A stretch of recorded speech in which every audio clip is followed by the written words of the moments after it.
Hello friends, आप सभी का स्वागत है आपके यूट्यूब चैनल टाइपिंग स्टूडेंट मरेना में। आज की डिक्टेशन है 80 WPM। डिक्टेशन स्टार्ट होगी 5 सेकेंड बाद। स्टार्ट। मेरा बचपन गांव में बीता। उन दिनों गांव सचमुच गांव की तरह हुआ करते थे। उनमें शहरों की कोई झलक नहीं थी। हवाओं में महुए की झलक, अमराइयों की मादकता, बारिश की पहली फुहार के साथ खेतों से उठती सौंधी खुशबू, चारों ओर दूर दूर तक हरियाली का ढेरा, शीत ऋतु की भोर में ताजे पत्तों पर लरजते ओस के मोती, शीतल कोमल घास के पटे मैदान, गर्मियों की रात में खुला नीला आकाश और अंधेरे में चमचम करते जुगनू पक्षियों से चहकती सुबह और गोधूली में ढलती खुशनुमा शाम। पैरास्टार्ट। गांव में उन दिनों व्यक्तिगत परिवहन साइकिल से होता था। सामूहिक आवागमन बैलगाड़ियों से किया जाता था। ट्रैक्टर और मोटरसाइकिल बहुत बाद में आए। बैलगाड़ियों जिस राह चलती वहाँ उसके पहियों के समांतर निशान पड़ जाते थे। यही तो समांतर निशान गांव का पहुंच मार्ग मान लिया जाता था। सामान्य तौर पर लोग इन्हीं रास्तों से आते जाते। बैलगाड़ियाँ बार बार इन्हीं रास्तों से गुजरती और पहियों के निशान और गहरे होते जाते। बैलों के खुर इन्हें चौड़ा कर देते। वहाँ धीरे धीरे समांतर नालियाँ सी बन जाती थीं। गाड़ियों में जूते बैल बिना इशारे उन्हीं नालियों का अनुसरण करते हुए गंतव्य तक पहुंचा देते। उन्हें हाँकने की आवश्यकता भी नहीं पड़ती।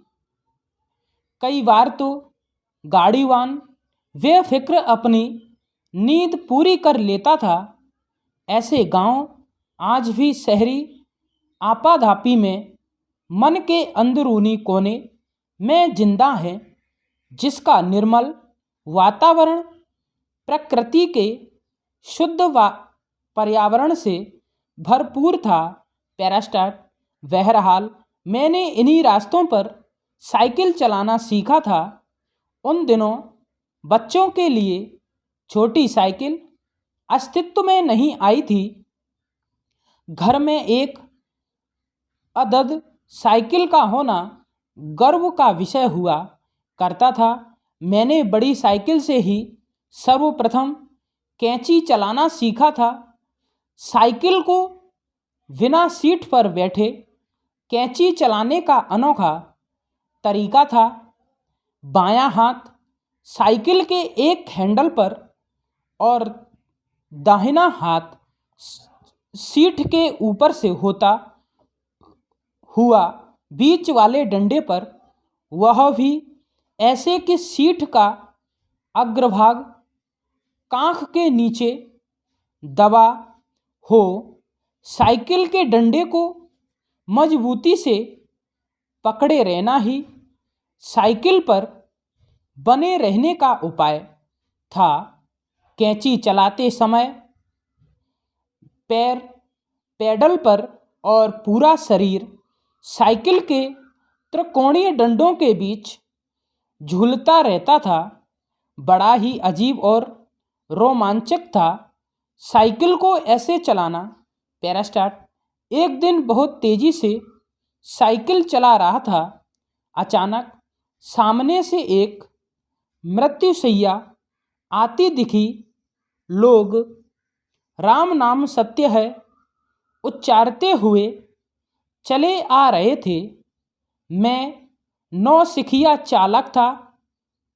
साइकिल को रोकने की बहुत कोशिश की, लेकिन ब्रेक नहीं लग पाया। मैं सीधे मृत्युशैया के नीचे जा घुसा। कंधा देने वाले चारों लोग जो रास्ते की समांतर नालियों में चल रहे थे, घबराकर अपना संतुलन खो बैठे और मृत्युशैया मेरे ऊपर आ गिरी। मुझे घुटनों में सामान्य चोट लगी, लेकिन सबको अपने ऊपर गिरता देख मैं भय बेहोश हो गया। यह भय मेरे मन में गहरे बैठ गया था। कई वर्ष तक मृत्युशैया को निकलते देखता तो तबीयत खराब हो जाती थी। मुझे मृत्यु भय हो गया था, जो बहुत बाद में प्रकृति से गहरे जुड़ाव के कारण खुद ही दूर हो गया। स्टॉप। ताज़ा तरीन अपलोड्स की नोटिफिकेशन हासिल करने के लिए हमारे चैनल को सब्सक्राइब करें और साथ में दिए गए घंटी के निशान को दबाना ना भूलें।